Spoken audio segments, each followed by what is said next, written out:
Hey Jason, I hear this kid is pretty damn nasty too. Yeah, he sure is. Yeah. So you think within it's pretty reasonable to say within some years you'll have 2 world champions on your hands? I believe that. Yeah, I do. Yeah, of course we do. I mean, that's why we do what we do. We ain't doing this to be average by any means. So 100%, I believe that. How is Mickel though? I know you got to get to work in a second, but how's Mickel different than Joey in the ring? Because they got the same trainer, but what makes them different as fighters? Good question. Well, first of all, he's ambidextrous. First of all, so he go both ways, and you can't really put anything in between the two. You know what I mean? He's just as strong one way as he is the other. So he has that, and stylistically. They're both boxer punchers because again, that's what we do, and I've trained them both. I do let them they have their own flavor, and I kind of let them have that, and I would say that I don't know that I've ever really even been asked that before, like the main differences between the two of them, but I would just say stylistically they're both boxer punchers. Kel is got a little bit more like sit down thudding type of power and punching power, and there is kind of a difference. Right. Kel reminds me a lot, if I was going to compare him to another fighter like that, I would compare him to, he reminds me a lot of Peter Quillen like that. Peter's just got like nasty sit down thudding type of punching power. Joey's a little quicker, more explosive, a little more twitchy.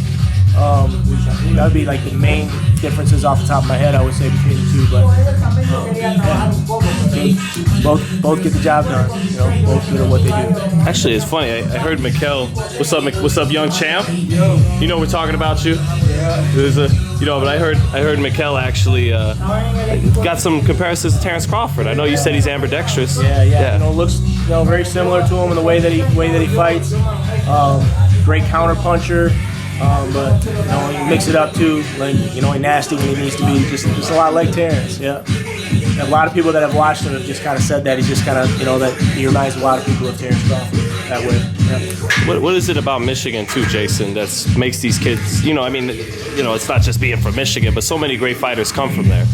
Yeah, it's just kind of because it's there, right? It's and you gotta like. You got to kind of live up to it. You know what I mean? If you're gonna compete and hang, you train. You train or you perform at your level of competition, right? So that's the way it is. And since both these boys were really young,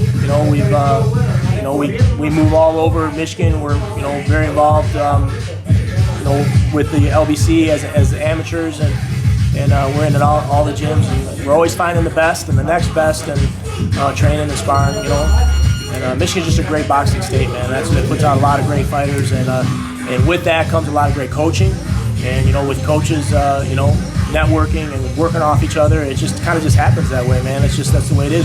Michigan breeds great fighters, and we're thankful for that, like some states out there that just really put out, obviously, California, the West Coast, here. Nevada, that just put out like really good fighters, and we're thankful to be from Michigan, thankful to be from one of them. But I keep asking questions, but I'm gonna let you get to work with your son, man. Oh well, actually, it seems like a different kind of toughness from Michigan. It's not quite the same kind of street Philly toughness, Brooklyn kind of thing. It's definitely guys are tough, James Toney and Floyd Mayweather, but I don't know. It's more of like it's got its own flavor, right? Yeah. Kind of a little bit of all of that, right?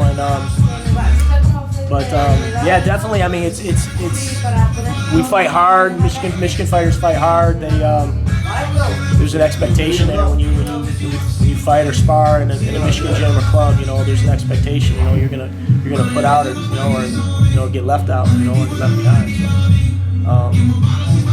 We've been in other LBCs, other states where we're like this, the sparring or the soft, or the expectations is soft and the training's soft, and we don't know nothing about that. That's just not the way it is in Michigan. That's boxing. Boxing is, you ain't gonna make boxing easy. There ain't nothing you're gonna be able to do to make it easy and make your fighter successful. So with that being said, why'd you want to start training? What made you get your sons into I boxing? didn't want to get into boxing. They wanted to. Yeah, I was like done, you know, myself personally, and Joey was 5 or 6 years old at that time, and he just had it in him, man. He was like always shadow boxing, and you know, wanting to put the gloves on, and you know, he's always wanting to watch boxing. And, you know, kids want to be like their dads, right? You know, and so. Did you box professionally, Jason? No, not professionally. No, just amateur. And still kick someone's ass though. It looks like. That's for sure. But he just wouldn't leave it alone. So he's kind of had it in him, and so we just took it, you know, slow. You know, I remember the first time I took him to spar, like some real sparring. You know, he was in with a kid that had a lot more experience than him, and you know, and he just dominated him. And then, you know, from that point, we took him and let him fight his first fight when he was 9, and you know, he dominated that. And then, you know, from there we started doing tournaments, and he was winning everything. And so it was just one of those things. Like, how do you tell him no and stop him? You know, you just, you know, sometimes you're looking at, like, you know, this seems like what maybe God had in store for him. You know, so we just. Yeah, because I mean, it like you said, is it just something he was born with? Because it seems like a lot of the fighters they come from, you know, broken lives, you know, no parents at home or met, you know, that's not the case with Joey. So is it something he was just born with, a born fighter? Yeah, I mean, you know, and it's something that a fighter has to have, you know, obviously to get in the ring and, you know, and get punched. It's not for everybody, you know, and you see that, you know, as a coach, I've had a lot of great athletes, kids, and they can look great on a bag, and they can do great pad work, and you know, and you say, man, this kid's a natural, and then you put them in the ring for the first time, and you realize that it ain't for them, you know, like it's just in some kids, and even before he was boxing, he just always liked it rough, you know what I mean? He just always wanted to battle, he wanted to war, he wanted, you know, whatever it was, you know, he just always liked it rough all the time, and so it's just how he's made, man, and that's why, you know, a rough sport like boxing is going to be something he's going to do. You know, he's got to have it that way. And lastly, man, have you been enjoying the journey so far? 7-0. Been enjoying it, yeah. It's getting more enjoyable. The first 5 6 camps, you know, especially just making that transition from amateurs to pro, and with him, especially being young, turning pro at 17, there was some learning curve and some adjustments to be made, and but we're making them, and we're just getting a lot better at it. And he's just had an amazing training camp, you know, this last camp. And I just really think you're going to see like him shine this fight and see, you know, what he's really capable of. This Sunday, you think? Yeah, the opposition's a little tougher, and we're expecting more out of this opponent. And I hope the kid brings it. You know, Joey's going to shine if he does. So. Thanks, Jason. Let the young man get to work, I suppose. Yeah. Thank you, Jason.